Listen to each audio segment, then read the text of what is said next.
জানাচ্ছি। আসলে আমি একজন অমুসলিম। আমার ভাই সাইফুল্লাহ ও এখন স্টেজের উপরে, দেখতেই পাচ্ছেন আমার ভাই মুসলমান হয়ে গিয়েছে, আর এই জন্য বাবা মায়ের সাথে ওর বেশ সমস্যা হচ্ছে। এখানে একটা কথা বলতে চাই যে অমুসলিমরা যে কোনো প্রশ্ন করতে পারেন, আলোচনার ভেতরে আলোচনার বাইরে। এটা একটা সুযোগ, আর এই সুযোগ সবসময় আসে না।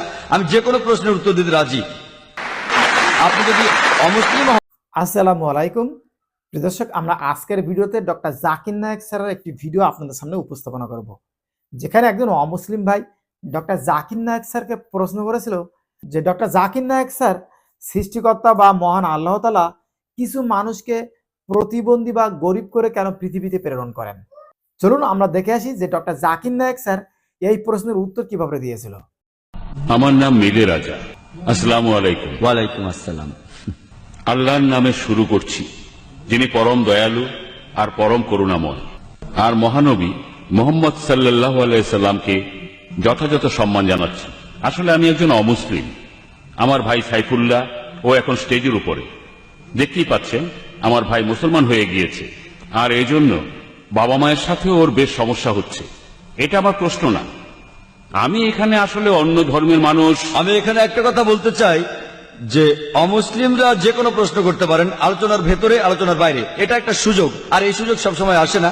আমি যে কোনো প্রশ্নের উত্তর দিতে রাজি। আপনি যদি অমুসলিম হন, আমি সানন্দে আপনার প্রশ্নের উত্তর দেব, আলোচনার ভেতরে আলোচনার বাইরে। যে কোনো ধর্ম, যে কোনো প্রশ্ন, এটা আমার সৌভাগ্য। এখন আপনার প্রশ্নটা করেন। আমার প্রশ্ন আসলে আমার বন্ধুর জন্য। আমার বন্ধু একজন শারীরিক প্রতিবন্ধী। তার প্রশ্ন হলো, স্রষ্টা কেন মানুষকে পঙ্গু করে পৃথিবীতে পাঠান? কোরআনের কোন আয়াত বা নবী মুহাম্মদ সাল্লাল্লাহু আলাইহি ওয়াসাল্লামের কোন হাদিসে কি বলা আছে কি কারণে স্রষ্টা মানুষকে প্রতিবন্ধী করে পৃথিবীতে পাঠান? আমার প্রশ্ন এটাই, আর আমার ধারণা এরপরে আমি আর কথা বলার সুযোগ পাবো না। তাই আমি ইসলামিক ইনফরমেশন সেন্টার এবং ডক্টর ফাতিমা মুসিফার আর ডক্টর জাকির নায়েককে ধন্যবাদ জানাচ্ছি আমাকে এই সুন্দর সুযোগ দেওয়ার জন্য। কেন, কি কারণে আল্লাহ কিছু মানুষকে পৃথিবীতে পাঠান পঙ্গু বানিয়ে? ভাইরা, এর কারণটা হলো পবিত্র কোরআনে সূরা মুলকের 2 নম্বর আয়াতে উল্লেখ করা হয়েছে যে আল্লাযী খালাকাল মাউতা ওয়াল হায়াতা, তিনি আল্লাহ জীবন আর মৃত্যু সৃষ্টি করেছেন তোমাদের পরীক্ষা করার জন্য। এখন আপনি এই প্রশ্নটা করেছেন যে কিছু মানুষ কেন জন্মায় পঙ্গু হয়ে, আর কেউ গরিব, কিছু মানুষের জন্মগত কঠিন অসুখ থাকে। এই প্রশ্নটা হিন্দু দার্শনিকদেরও সমস্যায় ফেলে। আর এ কারণে হিন্দু দার্শনিকরা বলে থাকে একটা দর্শনের কথা, ওটা হলো সংস্কারা, জন্ম আর পুনর্জন্মের চক্র। যদি আপনি বেদ পড়েন, আমি সব ধর্মগ্রন্থ পড়েছি, বেদে বলা হচ্ছে পুনর্জন্মের কথা। পুনর মানে পরবর্তী, জন্ম মানে জীবন, পরবর্তী জীবন। এমনকি পুরানো মৃত্যুর পরের জীবনের কথা বলা হয়েছে, তবে সেটা বেদের মতো না যে জন্ম তারপর মৃত্যু, আবার জন্ম আবার মৃত্যু, আবার জন্ম আবার মৃত্যু, এমন কোন চক্র নেই। কিন্তু হিন্দু ধর্ম দর্শনের একটি প্রধান ভিত্তি হলো কর্ম। প্রত্যেক কর্মই আবার নির্ভর করে ধর্মের উপর। এর একটা অ্যাকশন আছে, রিয়াকশন আছে। আর এর উপর ভিত্তি করে হিন্দু ধর্মের দার্শনিকরা মনে করেন যে সম্ভবত আগের জীবনে এই লোকগুলো কোন অন্যায় করেছিল, তাই এই জন্মে তারা পঙ্গু হয়ে জন্ম নিয়েছে। যদিও এই কথা বেদের কোনো অনুচ্ছেদে নেই।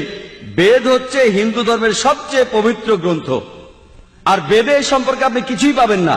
সেখানে পাবেন শুধু পুনর্জন্ম, যার অর্থ পরবর্তী জীবন। খ্রিস্টানরা এটা বিশ্বাস করে, এমনকি মুসলমানরাও এটা বিশ্বাস করে, কারণ তারা এটার কোনো ব্যাখ্যা দিতে পারে না যে কেন কিছু মানুষ কঠিন অসুখ নিয়ে জন্মায়। হিন্দু দার্শনিকরা যুক্তি দেখায় যে মানুষ মারা যায়, তারপর রূপ পরিবর্তন করে। যদি আপনি আগের জন্মে খারাপ কাজ করে থাকেন, তাহলে এই জন্মে পঙ্গু হয়ে জন্মাবেন। তারা আরো বলছে যে যদি কোনো মানুষ ভালো কাজ করে থাকে, তাহলে সে উঁচু জাতে জন্মাবে, আর সবচেয়ে উঁচু স্তরের প্রাণী হচ্ছে মানুষ। এই জন্মে আপনি খারাপ কাজ করলে নিচু স্তরের প্রাণী হয়ে জন্মাবেন। হতে পারে একটা বিড়াল, একটা কুকুর, অথবা অন্য কোনো প্রাণী। যদি ভালো কাজ করেন তাহলে উঁচু স্তরে। আমি একটা প্রশ্ন করি, এখন পৃথিবীতে অপরাধের সংখ্যা বাড়ছে না কমছে? বাড়ছে না কমছে? বাড়ছে না কমছে? বাড়ছে। সবাই একমত, বাড়ছে। এখনকার দিনে পৃথিবীর জনসংখ্যা বাড়ছে না কমছে? বাড়ছে। যদি ধরে নিই যে খারাপ কাজ করলে নিচু স্তরে জন্ম হয়, তাহলে তো পৃথিবীর মানুষ কমে যাওয়া উচিত। পরও কথা থাকে, কেন কিছু মানুষ জন্মায় কেউ পঙ্গু হয়ে, কেউ গরিব হয়ে, কারো জন্মগত ত্রুটি থাকে। এর উত্তর দেওয়া আছে পবিত্র কোরআনের সূরা মুলকের 2 নম্বর আয়াতে, আল্লাযী খালাকাল মাউতা ওয়াল হায়াতা। তিনি আল্লাহ জীবন আর মৃত্যু সৃষ্টি করেছেন পরীক্ষা করার জন্য তোমাদের। পৃথিবীতে তোমার জীবন একটা পরীক্ষা পরকালের জন্য, এবং তোমাকে দেয়া পরীক্ষার উপর ভিত্তি করে তোমার বিচার হবে। আর মহান স্রষ্টা এক একজনকে এক একভাবে বিচার করবেন।